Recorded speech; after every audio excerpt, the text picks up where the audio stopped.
കോട്ടയത്തെ ഇരട്ടക്കൊലക്കേസിൽ പ്രതിയായ ആസാം സ്വദേശിയായ അമിത് ഒറാങ്ങിനെ പ്രധാനമായിട്ട് പിടികൂടിയത് മൊബൈൽ നിരീക്ഷണത്തിലാണ്. ബുധനാഴ്ച പുലർച്ചെയായിരുന്നു തൃശൂരിൽ നിന്ന് പോലീസ് ഇയാളെ പിടികൂടിയത്.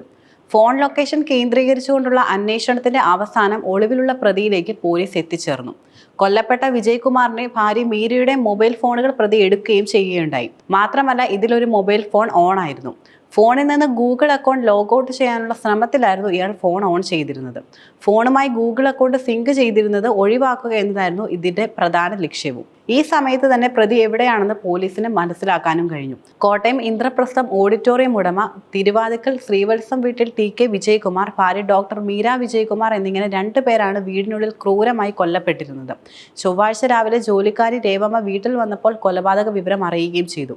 ഈ അരിംകൊല നടന്നത് തിങ്കളാഴ്ച രാത്രി 12:30-നും 1-നും ഇടയിലാണെന്നാണ് പ്രാഥമികമായിട്ടുള്ള നിഗമനവും.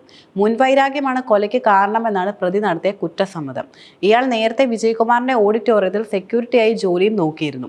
ഈ സമയം തന്നെ ഇയാൾക്കൊപ്പമുണ്ടായിരുന്ന യുവതി ഇയാളെ ഉപേക്ഷിച്ചു പോയി. ഇതിനെ തുടർന്ന് ഓഡിറ്റോറിയം ഉടമ വിജയ്കുമാറിനോട് പ്രതിക്കുണ്ടായിരുന്ന പക കൊലയ്ക്ക് കാരണമായി തീർന്നിരിക്കാം എന്ന നിഗമനത്തിനാണ് പോലീസ് ഇപ്പോൾ ഉള്ളത്.